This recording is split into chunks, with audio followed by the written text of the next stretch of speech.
जय सीताराम सभी को। जय सीताराम। आप सभी का बहुत बहुत स्वागत है। पुनः हम लोग एकत्रित हुए हैं भगवान राघवेंद्र सरकार की कृपा से बाल बोध ज्योतिष सार संग्रह के अध्ययन में। और यह जो हमारा क्रम चल रहा है, हम लोग द्वितीय रत्न जो लिखा गया है उसी को हम लोग पढ़ रहे हैं, यानी कि योग रत्नम दूसरा जो प्रकरण है इनका।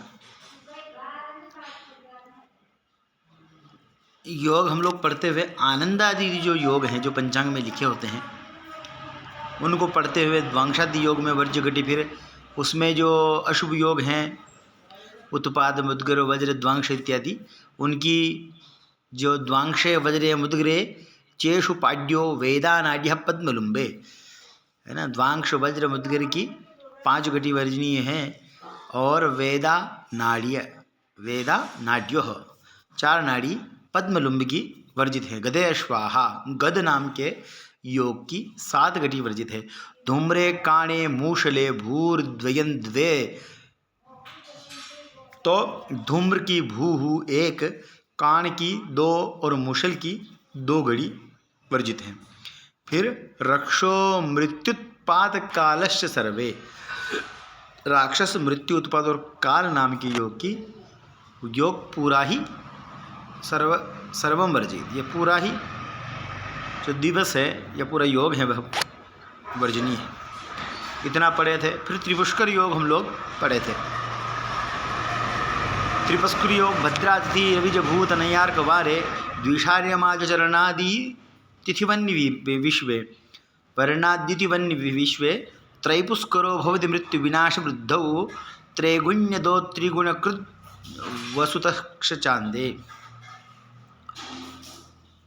तो भद्रातिथि हो, रवि मंगल और रविज है, रवि है शनि मंगल और रविवार हो, शनि मंगल और रविवार हो, और नक्षत्र जो है विशाखा उत्तरा फाल्गुनी पूर्वा भाद्रपदा पुनर्वसु कृत्तिका और उत्तराषाढ़ा ये नक्षत्र हो। इन तीनों का योग होने पर त्रिपुष्कर योग होता है। यह बहुत शुभ योग है शुभ कर्म के लिए, और अशुभ कर्म के लिए बहुत ही अशुभ है, क्योंकि इसमें जैसा जो कर्म होगा वह त्रैगुण्य 2 3 गुना फल प्राप्त होगा। अगर शुभ कार्य होगा तो 3 गुना शुभ कार्य होगा, और यदि अशुभ कर्म हुआ तो वह भी 3 गुना होगा। इसीलिए लिखा है कि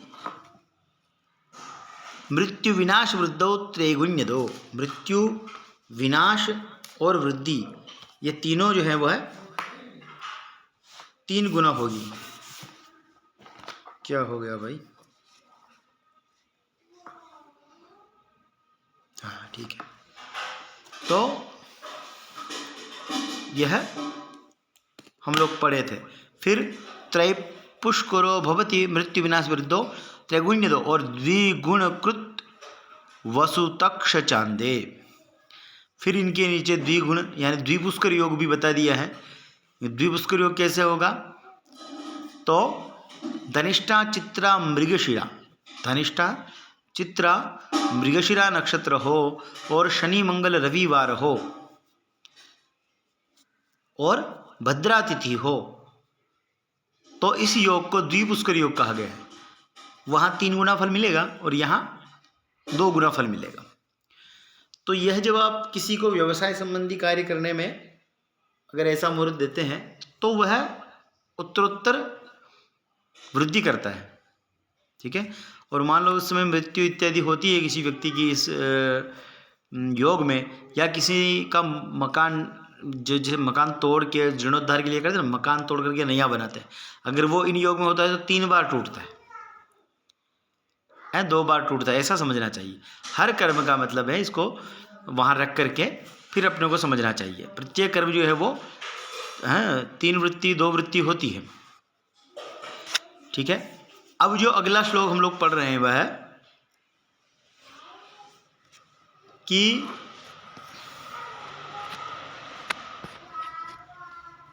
अयोगः सिद्धियोगश्च द्वावेतो भवतो यदि। अयोगः न योगः, अयोगः यानी कि जो अयोग है, अयोग यानी अशुभ योग, अयोग का तात्पर्य अशुभ योग है, और सिद्ध योग च, और सुयोग है या सिद्ध योग है, द्वौ इतौ भवतो यदि, दोनों अगर उपस्थित हो, अगर दोनों योग एक दिन बन रहे हो, शुभ योग भी हो और अशुभ योग भी उस दिन बन रहा हो, तो क्या करना चाहिए? अयोगो हन्यते तेन सिद्धि योग प्रवर्तते।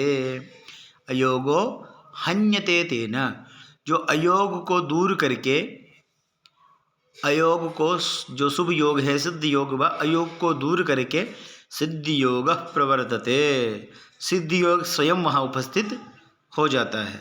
तो परस्पर एक दिन में दोनों योगों का योग होने से जो सिद्ध योग है वह सिद्ध होता है।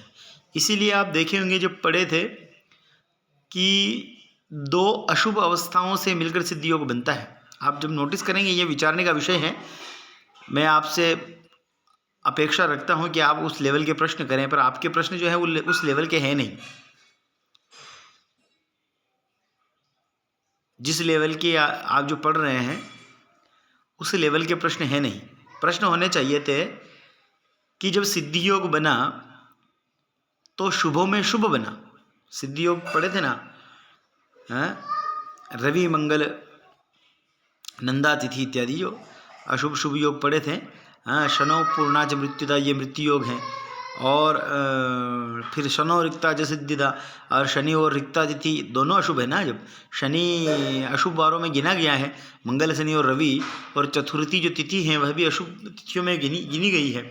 तो अशुभा दो अशुभ, अशुभ प्लस मतलब माइनस माइनस जैसे प्लस होता है, वैसे दो अशुभों का योग होने पर शुभ, वह सिद्धि योग बना। इसीलिए मैं बार बार कहता हूँ आप पढ़ें, एक बार आप स्वयं से पढ़ेंगे तभी आपको पता चलेगा कि यह मैथमेटिक्स है क्या, यह गणित है, यह शब्दों का जाल है, शब्दों की गणित है। 2 और 2 4 नहीं है, सूत्र रूप में है। तो हमें ये ध्यान रखना है। तो यही बात कह रहे हैं कि जब अयोग और योग सिद्ध होगा, एक ही दिन उपस्थित होंगे, तो अयोगो हन्यते तेन सिद्धि योग प्रवर्तते। अयोग को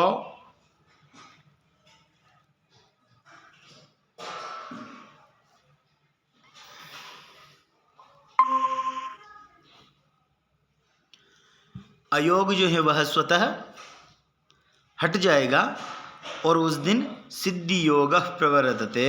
सिद्धि योग नामक जो योग होगा वह उपस्थित रहेगा और उसी का कार्य मान्य होगा, उसी का फल मिलेगा। अयोगः सिद्धि योगश्च द्वावेतौ भवतो यदि अयोगो हन्यते तेन सिद्धि योग प्रवर्तते। तो अशुभ और शुभ दोनों योग एक दिन में होने पर शुभ योग ही मान्य होगा, ऐसा ये यहाँ कह रहे हैं। क्योंकि शुभाशुभ योग सब पढ़ा चुके हैं ना, कौन से शुभ योग है कौन से अशुभ योग हैं, यह सब पढ़ा चुके हैं। तो उसके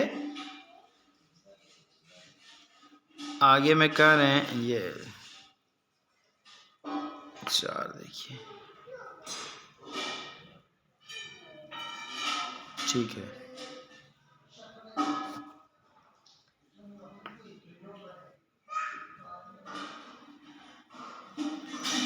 ठीक है ना, ये अब देखेंगे। तो अर्थात अयोग विनष्ट हो जाता है और सिद्धि योग अपना शुभ फल करता है। ठीक है। फिर अब जो बहुत महत्वपूर्ण योग है, बहुत ही अत्यंत शुभ, जो 13 दोषों को समन करता है। 13 दोष जो उपस्थित होते हैं दिवस में, उनका नाश करता है, ऐसा योग है रवि योग। जब कभी रवि योग है तो वह बिल्कुल बहुत ही महत्वपूर्ण योग है या शुभ योग है। रवि राजा है ना, तो उनके नाम का जो योग बना है वह बहुत ही महत्वपूर्ण है। तो ये 13 प्रकार के दोषों का नाश करता है ना। व्यतिपात इत्यादि हो, संक्रांति समय हो, तिथि गलत हो, चंद्र अगर अशुभ हो, वार अशुभ हो, नक्षत्र आदि सब अशुभ हो और रवियोग अगर बनता है तो इन सब का नाश करता है रवियोग एकमात्र अकेला। जैसे पुष्य नक्षत्र होने पर पुष्य नक्षत्रों में राजा है और वह सभी दोषों को दूर करता है, ऐसे ही रवियोग जो है वह 13 प्रकार के दोषों को दूर करता है। रवियोग ही पढ़ा रहे हैं। सूर्यभाद वेद गो तर्क दिग विश्व नक संमिते। क्या लिखा है? सूर्यभाद वेद 4, गो यानी धेनु, धनु राशि 9, गो तर्क, तर्क यानी तर्कादि शास्त्र, षड शास्त्र, षड दर्शन और तर्क दिग्विश्व, दिग्विश्व यानी दिग यानी 13 होता है, दिग यानी 10 होता है। दिशा कितनी है? दिशा है 10 है, अरे यहाँ लिख दिया है 13 है। अब 13 तो कहीं है नहीं, आप हिंदी देखेंगे 13 लिखा है, तो यहाँ क्या है? 10 है। और विश्व यहाँ जो लिखा ना विश्व, तो ये दोनों मिलाकर के दिग्विश्व 13 बनते हैं। ठीक है, इसीलिए लिख दिया दिग्विश्व। फिर लिखा नख संमिते। नख कितने होते हैं अपने शरीर पे? 5 उंगली ऊपर, 5 नीचे, तो 10 20 नख होते हैं। तो 20 संमिते, नख संमिति का मतलब 20 संख्या। तो क्या हुआ? सूर्यभाद, सूर्यभाद यानी सूर्य नक्षत्र से, सूर्य जिस नक्षत्र में हो वहाँ से कितना? तो वेद गो, वेद यानी 4, गो यानी 9, दिग्विश्व यानी 13, नख यानी 20 और तर्क बीच में रह गया है ना, गो तर्क दिग्विश्व नख संमिते। तो 4, 9, 6, 13 और 20 कहाँ से? सूर्य नक्षत्र से। फिर चंद्र ऋक्षे रवि योगाः, चंद्र ऋक्षे रवि योगाः, सूर्य से यदि चंद्र की दूरी, सूर्य नक्षत्र से चंद्र नक्षत्र तक गिनेंगे तो यदि 4, 9, 6, 13 और 20 की संख्या में यदि संख्या आए तो वह रवियोग होता है। सो 2 समूह को विनाश करता है। ये क्या है? 100 दोष, 100 दोष, मैंने तो 13 बोला, ये कह रहे हैं स्युर दोष संघ विनाशकाः, 100 दोष समूह को विनाश करता है। चंद्रक्षे रवि योगाः स्युः दोष संग विनाशकाः। तो यह 100 दोषों का जो विनाश करता है और यह अपना सिद्ध योग जो है रवि योग वह स्थापित करता है, उसका फल प्रदान करता है। तो रवि योग यह न तो वार से बनता है और ना ही तिथि से बनता है, और यह बनता है वर्तमान नक्षत्र, जो चंद्र नक्षत्र कौन होगा? जो आज का पंचांग में नक्षत्र दिया है। हम लोग जो नक्षत्र आज मानते हैं ना, वह वही नक्षत्र होता है जिस पे चंद्र गोचर कर रहा है, जिस पे चंद्र आज है या जिसकी सीध में चंद्रमा आज विद्यमान। जब आकाश पे देखेंगे, आकाश मंडल पे, तो चंद्रमा उसकी सीध में है, जिसकी सीध में होगा वही नक्षत्र होगा, और वही जिस नक्षत्र की राशि है उस राशि में होगा। ठीक है, तो आज जो नक्षत्र है वह चंद्र का नक्षत्र है। तो यहाँ लिखा है चंद्र ऋक्ष, ऋक्ष जो है नक्षत्र की संज्ञा है, नक्षत्र को ऋक्ष भी कहते हैं, भ कहते हैं, ऋक्ष कहते हैं, नक्षत्र कहते हैं। तो चंद्र ऋक्षे, जो उसका संधि हो गया चंद्रक्षे हुआ, चंद्रक्षे है ना, रेफ होकर के संधि हो गया है, अर आदेश हो गया है। तो चंद्रक्षे रवि योगाः स्युः, सूर्य नक्षत्र से चंद्र नक्षत्र तक गिनेंगे तो माना कि सूर्य है अश्विनी नक्षत्र में, है ना, वर्तमान में भी कुंभ राशि में है, तो कुंभ का उत्तरार्ध है, तो वो शतभिषा नक्षत्र के आसपास कुंभ जो अश्विनी भरणी कृतिका रोहिणी मृगशारदा पुनः अष्टिका मघा पूर्वा उत्तरम हस्त चित्रा स्वाति विशाखा अनुराधा ज्येष्ठा मूल पूर्व समुद्र शतभिषा पूर्वा रेवती। हाँ, तो लास्ट के 2.25 नक्षत्र। तो अभी वो अभी जो है वो पूर्वा भाद्रपद नक्षत्र में होगा, और चंद्रमा जो है वर्तमान मान लीजिए पूर्वा भाद्रपद में रवि है, पूर्वा भाद्रपद, उत्तरा भाद्रपद, रेवती और अश्विनी नक्षत्र में अगर चंद्र हो, यानी कि मेष राशि का चंद्रमा हो, और आज के दिन अगर अश्विनी नक्षत्र में चंद्रमा हो, तो जब गिनेंगे पूर्वा भाद्रपदा, उत्तरा भाद्रपदा, रेवती और अश्विनी, तो इन दोनों का परस्पर 4 नक्षत्रों की दूरी है, तो योग 4 हुआ। तो आज रवि योग है ऐसा जानना चाहिए। 4 हो, 9 हो, 6 हो, 13 और 20 हो, तो उस दिन इतनी दूरी पर 4, 9, 6, 13 और 20 की दूरी पर अगर चंद्र दोनों परस्पर नक्षत्रों से दूरी हो तो रवियोग होता है, अन्य संख्या होने पर नहीं होता है, और यह 100 दोषों का निवारण करता है, 100 दोषों का विनाश करता है, और यह सिद्ध योग प्रदान करता है। ठीक है। फिर एक और बहुत महत्वपूर्ण जो योग है वह कपिला षष्ठी है। यह कपिला षष्ठी है। ये बहुत महत्वपूर्ण योग जो हैं, जो रवि योग तो मिलता रहता है, कपिला षष्ठी इत्यादि जो है यह साल में कभी कभी मिलते हैं, तो उन पर विचार करना चाहिए। जैसे आश्विने कृष्ण पक्षे च षष्ठ्याम भौमेथ रोहिणी व्यतिपातस्तदा षष्ठी कपिला अनंत पुण्यदा। ये क्या कह रहे हैं कि आश्विने कृष्ण पक्षे च, आश्विन मास हो और कृष्ण पक्ष की षष्ठी तिथि हो, आश्विने कृष्ण पक्षे च षष्ठ्याम भौमेत रोहिणी, क्या कह रहे हैं, षष्ठी तिथि हो और फिर यह हो गया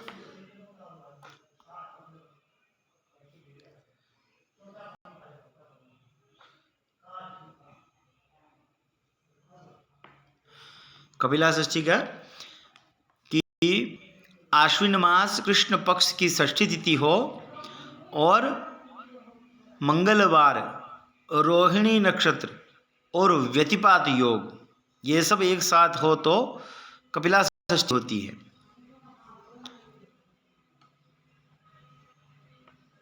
क्या कह रहे हैं कि आश्विने कृष्ण पक्षे च षष्ठ्याम भौमेत रोहिणी, इसमें बहुत इनकी इस कपिला षष्ठी योग की जो है मांग बहुत बड़ी है। हाँ, मजदूरों के जैसे मांग है कि महीना भी हो कौन, तो आश्विन हो, पक्ष भी कृष्ण पक्ष हो, और षष्ठी तिथि हो, भौमवार हो, रोहिणी नक्षत्र हो, और व्यतिपात योग हो। कौन हो, व्यतिपात योग, जो हम लोग शुरू में पढ़े थे योग कर संज्ञा तंत्र में, वहाँ जो व्यतिपात नाम योग था वह व्यतिपात योगों में व्यतिपात योग हो, करण योग इत्यादि, तो पंचांगे 5 करण जो अंग समझे थे, तिथि वार नक्षत्र योग करण, वह उसमें से व्यतिपात योग हो, तो षष्ठी 7 व्यतिपात तदा षष्ठी कपिला अनंत पुण्यदा, तो वह षष्ठी कपिला षष्ठी होती है जो अनंत पुण्य प्रदान करने वाली है। ठीक है। ये बहुत ही मुश्किल से मिलता है कभी कभी, हैं, इतने सारे योग कैसे मिलेंगे कि अश्विन भी मास हो, कृष्ण पक्ष की षष्ठी हो, मंगलवार ही निश्चित हो, रोहिणी नक्षत्र का आना हो उसी दिन, और व्यतिपात योग भी मिले, तो तिथि वार नक्षत्र और योग और पक्ष और मास पक्ष तिथि वार नक्षत्र और योग, इतना सब मिल करके कपिला षष्ठी का योग बनाती है, और यह बहुत अनंत पुण्य प्रदान करने वाली है। ठीक है। अभी इसी के संदर्भ में ऐसी ही एक अलग योग है, गोविंद द्वादशी योग। गोविंद द्वादशी योग, तो यदा चापे जीवो भवति घटराशौ दिनमणिस्तथा तारानाथ स्वभवनगतः फाल्गुनस्थिते यदा अर्को द्वादश्याम अदितिभयुतः, यहाँ अदितिभयुतः नक्षत्र है, और शोभनयुतस्तदा गोविंदाख्याम हरिदिवसमस्मिन् उपवितले, हरिदिवसम अस्मिन् भूवितले। वाह यार, बहुत बढ़िया है। अब ये जो है कि यदा चापे जीवो भवति, क्या लिखा है, यदा यदि चापे जीवो भवति, जीव कहते हैं गुरु को, और चाप यानी है ना धनुष, है ना, चाप यानी चौक यानी चाक नहीं, चाप यानी धनुष। चापे जीवो भवति, यदि धनुराशि में बृहस्पति हो, यदा चापे जीवो भवति, और घट राशो दिनमणिस्तथा, और घट बोलते हैं कुंभ को, तो घट राशो दिनमणिस्तथा, दिनमणि कहते हैं मतलब दिन की मणि स्वरूप जो है भगवान भुवन भास्कर, भगवान सूर्य, तो सूर्य जो है वह घट राशि में यानी कुंभ राशि में हो, और तारानाथ स्वभवनगतः, क्या बात है, बहुत दिव्य। तारानाथ है, तारानाथ कौन है, ताराओं के अधिपति रहने वाले चंद्रमा है, तो तारानाथ स्वभवनगतः, वह अपने स्वभवन में गए हो। स्वभवन हम लोग पढ़े थे ना, ग्रहों की अपनी अपनी राशि पढ़े थे, मेष वृश्चिक और भौमा, ऐसा पढ़े थे। तो कर्क राशि जो है वह तारानाथ की है या भगवान चंद्र की है। तो तारानाथ स्वभवनगतः फाल्गुन सिते, फाल्गुन सिते, सित बोलते हैं शुक्ल को, असित बोलते हैं कृष्ण को, तो फाल्गुन सिते, फाल्गुन कृष्ण को, यदा अर्को, फाल्गुन शुक्ल पक्ष होने, यदा अर्को द्वादशियाम अदिति बयुतः, बहुत मांग है इसमें भी कि यदा उस दिन अर्को द्वादश्याम, रविवार हो और द्वादशी तिथि हो, और अदिति बयुतः, और अदिति जिसके स्वामी है वह पुनर्वसु नक्षत्र हो, पुनर्वसु नक्षत्र, और शोभन युतस्तथा, और शोभन नाम का योग भी विद्यमान हो, शोभन युगस्तदा गोविंदाख्यम हर दिवसम अस्मिन भुवि तले, यह जो है गोविंद नाम की द्वादशी होती है, गोविंद द्वादशी नाम का योग होता है, जो पृथ्वी तल में स्नान दान पुण्य और भगवान की भक्ति भजन करने का बहुत ही, है ना, भक्ति और पुण्य का बहुत ही श्रेष्ठ योग बनता है गोविंद द्वादशी योग में। समझ गए हैं कितना देखना है, यह सबसे बड़ी, मतलब कपिला षष्ठी से भी ज़्यादा इनकी मांग है। भाई कपिला षष्ठी में ठीक है, मास माना, कृष्ण है, पक्ष जो भी है, तिथि वार ये सब पता चल रहा है, पर इनका तो कुछ अलग ही खेला है ना, गोविंद द्वादशी का अलग ही खेला है। ये चाह रहे हैं कि गुरु भी हमारे साथ हो, चंद्र भी हो, सूर्य भी हो, फिर रविवार हो, और रविवार के दिन बीच में फाल्गुन मास हो, वह भी शुक्ल पक्ष हो, और उसमें रविवार का योग हो, द्वादशी हो, और पुनर्वसु नक्षत्र हो, और शोभन योग भी हो, तब जाके यह गोविंद द्वादशी नाम का योग बनता है। और उस दिन माना जाता है कि साक्षात हरि जो है वह दान पुण्य जो है वह ग्रहण करते हैं। हाँ, पृथ्वी तले लिखा है ना, हरि दिवसम अस्मिन भुवि तले। हरि दिवस जो है ये भगवान नारायण का साक्षात बहुत महत्वपूर्ण योग है, जो बहुत पुण्यप्रद है, बहुत पुण्य को देने वाला है। फिर एक बार पढ़ेंगे, यदा चापे जीवो भवति, जब चापे जीवो भवति, धनु राशि में बृहस्पति हो और रहता हो, भवति, और घट राशौ दिनमणिस्तदा, कुंभ राशि में दिनमणिस्तदा सूर्य हो। अच्छा, ये जो दिनमणि का जो है, यह जो कुंभ राशि में जब रहेगा सूर्य, फाल्गुन तभी आता है, नहीं आता है। जैसे अभी कुंभ में है रवि, तो फाल्गुन बीत चुका है, तो शुक्ल पक्ष जो है वह रवि के कुंभ में रहते आएगा, तो योग आएगा, तभी तो योग लिखा है। ऐसा तो कभी लिखते ही नहीं कि कुंभ राशि में रवि आए नहीं और योग लिखा जाए, क्योंकि मकर संक्रांति के बाद, मकर संक्रांति जब सूर्य जब मकर संक्रांति में आएंगे तो मकर से जब वह राशि परिवर्तन करेंगे कुंभ में, तो कुंभ में ही फाल्गुन और चैत्र, मीन में जो है वो चैत्र वैशाख, ये आपको समझना चाहिए।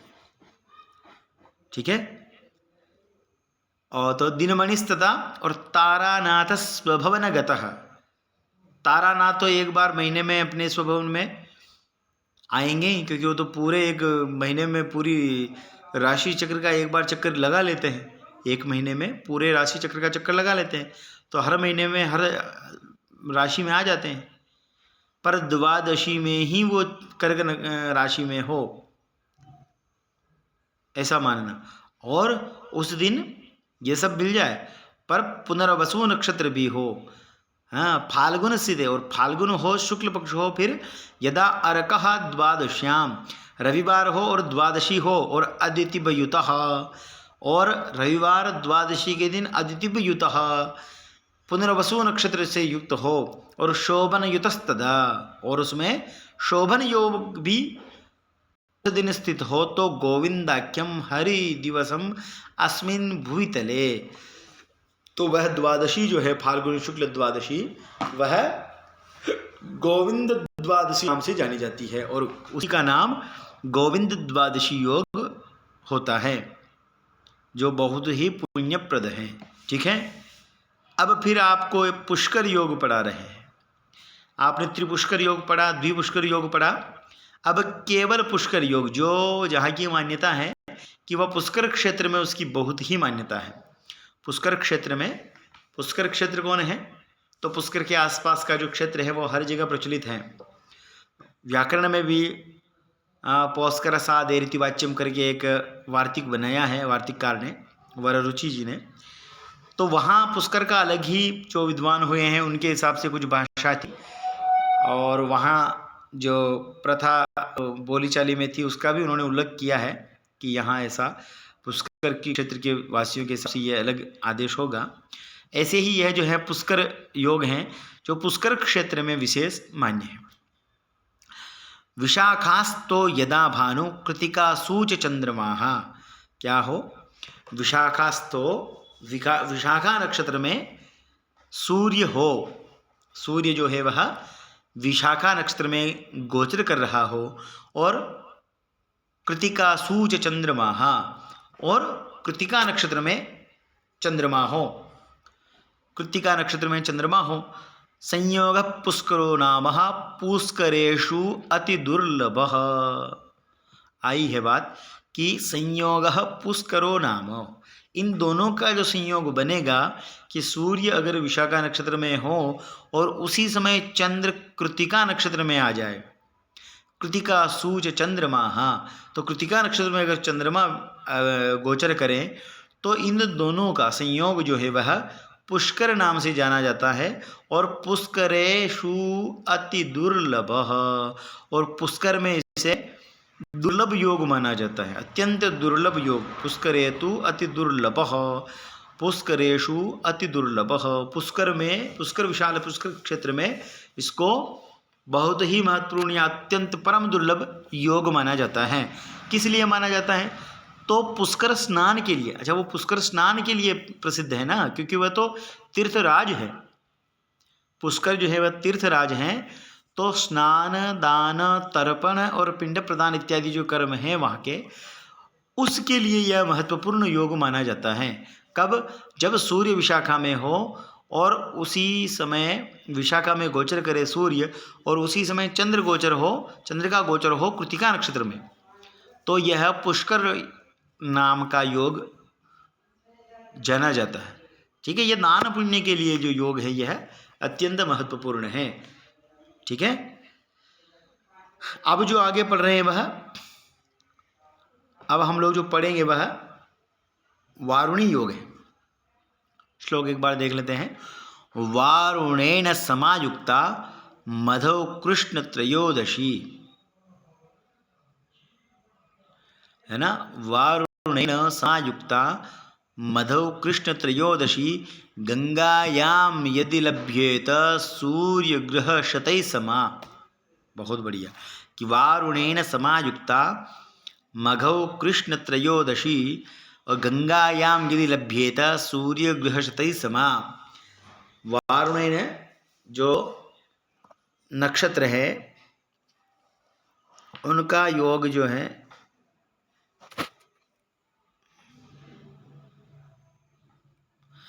अच्छा उसमें और है,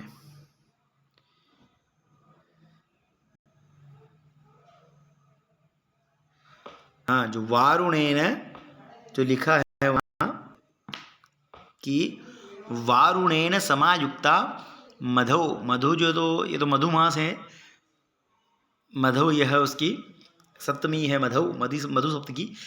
तो मधुमास में कृष्ण त्रयोदशी और वारुणेन यानी कि शतभिषा नक्षत्र, शतभिषा नक्षत्र का समायुक्ता मधु कृष्ण त्रयोदशी। मधु जो मास है वह चैत्र है, क्योंकि तुलसीदास जी कहते हैं ना राम जी का जब जन्म होता है तो जन्म का जब वो चौपाई में है नवमी तिथि मधु मास पुनीता,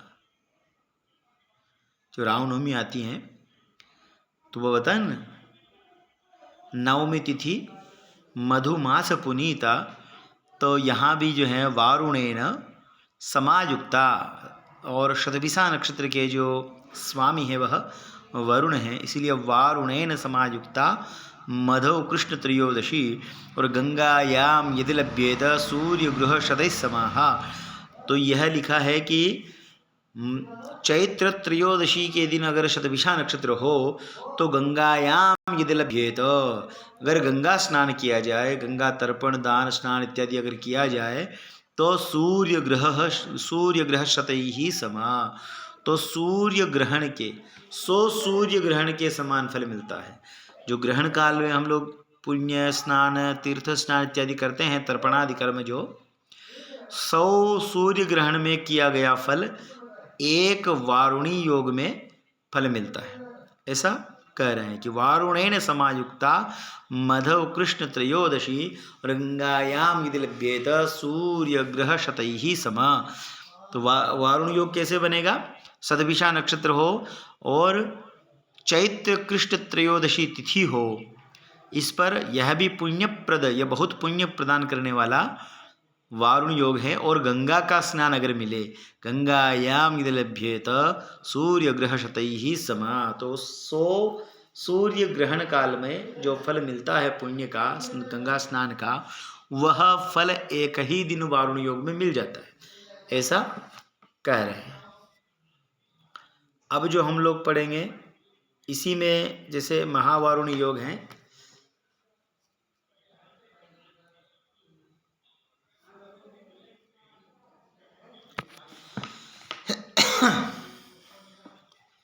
इसी को पढ़ रहे हैं कि शनिवार समायुक्ता सा महावारुणी स्मृता। अगर इसी में शनिवार हो तो वह महावारुणी योग होता है। और एक और कह रहे हैं महावारुणी के लिए कि शुभ योग समायुक्ता सनौ शतभिषा यदि, का क्या कह रहे हैं कि शुभ योग हो, शुभ नाम का जो योग पढ़े हैं, शुभ योग हो और शनिवार शतभिषा नक्षत्र यदि हो तो महावारुणी योग होता है। यह लिखा है शनिवार समायुक्ता सा महावारुणी स्मृता। यहाँ सामान्य कह दिया कि शतभिषा नक्षत्र हो, चैत्र कृष्ण त्रयोदशी हो और शनिवार का योग मिल जाए, है ना। ऊपर वार की कामना नहीं है, पहले वारुणी जो योग है उसमें वार की कामना नहीं है, वहां तो लगा है ना वारुणेन समायुक्ता और हाँ मधव कृष्ण त्रयोदशी लिखा है ना कि चैत्र त्रयोदशी हो और शतभिषा नक्षत्र का योग होने से वारुणी योग होता है।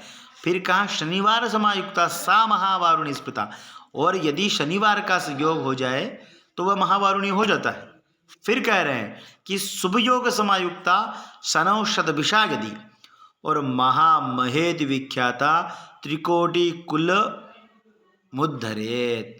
वाह, ये बहुत बढ़िया योग है। कह रहे हैं कि शुभ योग समायुक्ता शनौ शतभिषा यदि महामहेति विख्याता त्रिकोटि कुलम उद्धरेत, कि यदि शुभ योग हो उसी दिन, किस दिन, चैत्र त्रयोदशी को शनिवार हो, और यदि है ना शुभ योग, शुभ योग हो और शनिवार शतभिषा, दोनों शतभिषा तो मिल ही रहा है, और वार भी शनिवार मिल जाए तो यह महावारुणी योग होता है।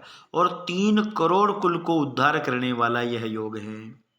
3 करोड़ कुल का उस गंगा स्नान से इतना फल है कि 3 करोड़ कुल उत्पन्न, मतलब उनका उद्धार हो जाएगा। हम लोग जो तर्पण आदि करते हैं वह कितने कुल का है?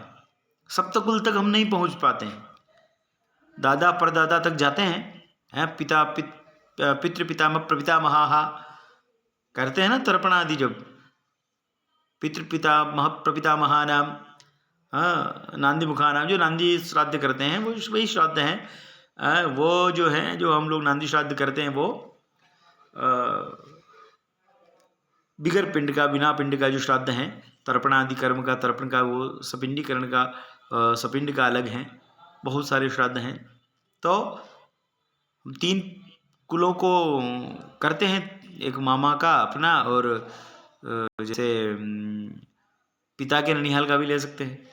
तो यहाँ तो एक ही जो योग बताया महावारुण योग, उसमें कहें कि त्रिकोटि कुलम उद्धरेत, 3 करोड़ कुलों का उद्धार हो जाता है केवल वहाँ स्नान, तर्पण, श्राद्ध करने से। उस दिन, किसी दिन तो महावारुणी योग में देखो इतने दिव्य योग, जो बड़ी वैज्ञानिक और विलक्षण बुद्धि का यह उदाहरण अपने को देखने में मिल रहा है कि इतना योग बिल्कुल सटीकता से अपने महर्षि जो वैज्ञानिक हुए हैं उन्होंने संजो कर रखा है। फिर एक व्यतिपात योग कह रहे हैं, व्यतिपात योग बता रहे हैं। व्यतिपात योग बता रहे हैं कि पंचाननस्थौ गुरुभूमिपुत्रौ, क्या है, पंचाननस्थौ गुरुभूमिपुत्रौ मेषे रवि स्याद् यदि शुक्लपक्षे मासाभिधाना करभेण युक्ता तिथिर्व्यतिपात इतिह योगः। क्या कह रहे हैं कि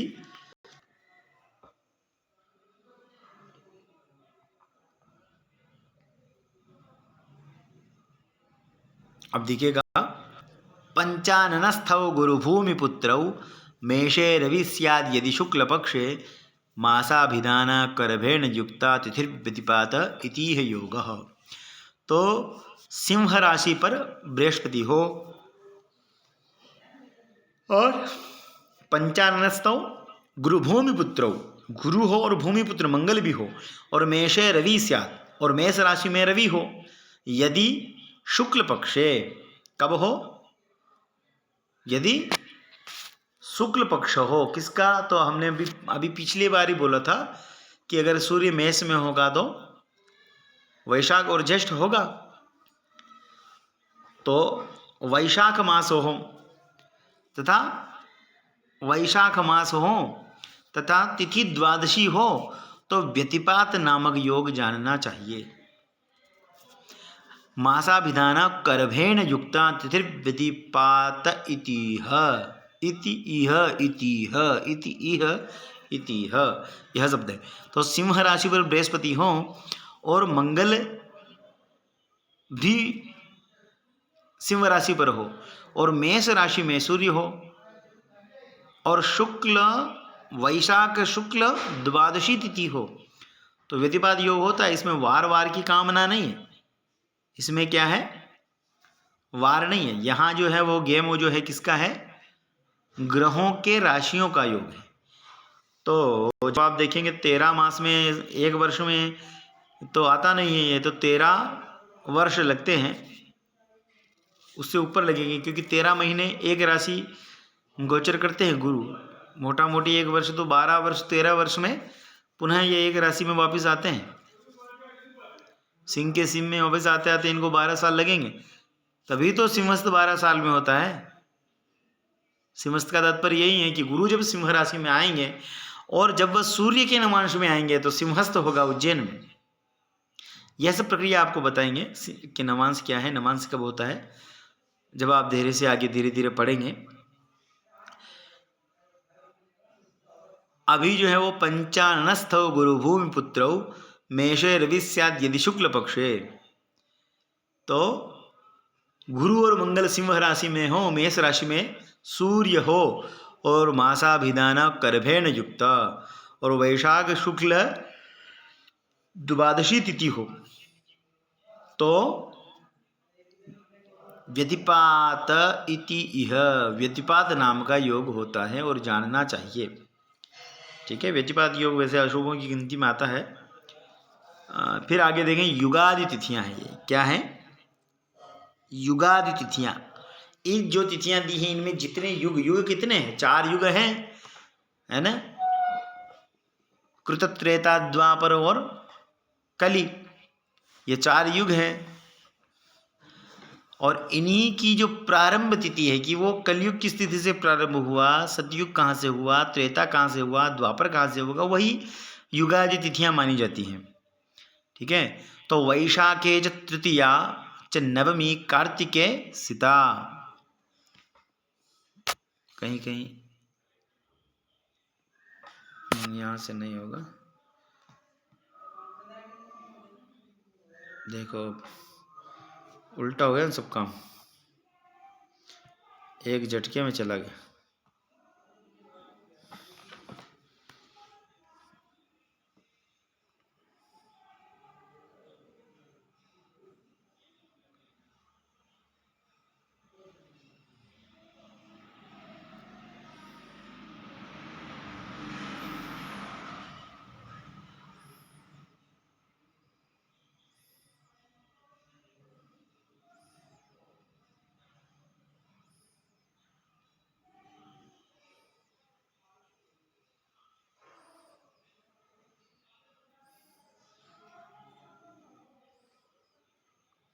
हाँ, तो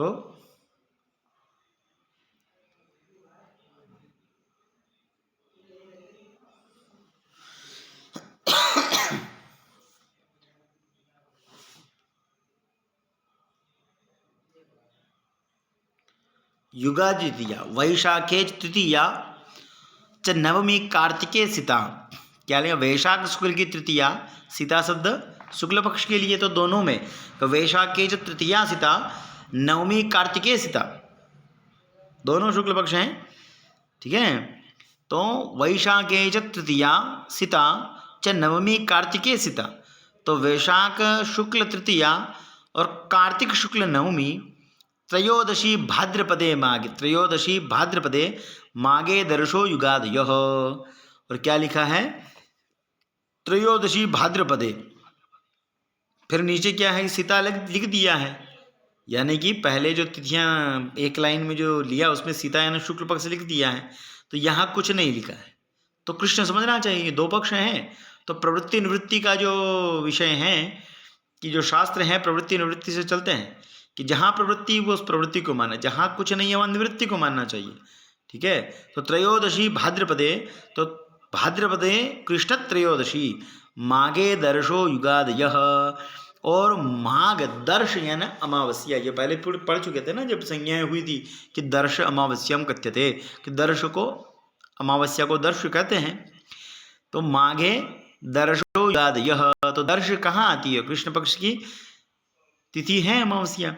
तो त्रयोदशी भाद्रपदे कृष्ण त्रयोदशी मागे दर्शो युगादयः, तो क्रम से यह जानना चाहिए, यानी कि वैशाख शुक्ल पक्ष तृतीया को त्रेता युग और कार्तिक शुक्ल नवमी को कृत युग, कृत यानी सत्य युग, और भाद्रपद त्रयोदशी, भाद्रपद कृष्ण त्रयोदशी को कलियुग, और माघे दर्शो युगादयः, और माघ कृष्ण अमावस्या को द्वापर युग प्रवृत्त हुआ है, या ये युगादि तिथियां हैं, यहाँ से युग का प्रारंभ हुआ, इसीलिए यह युगादि तिथि है।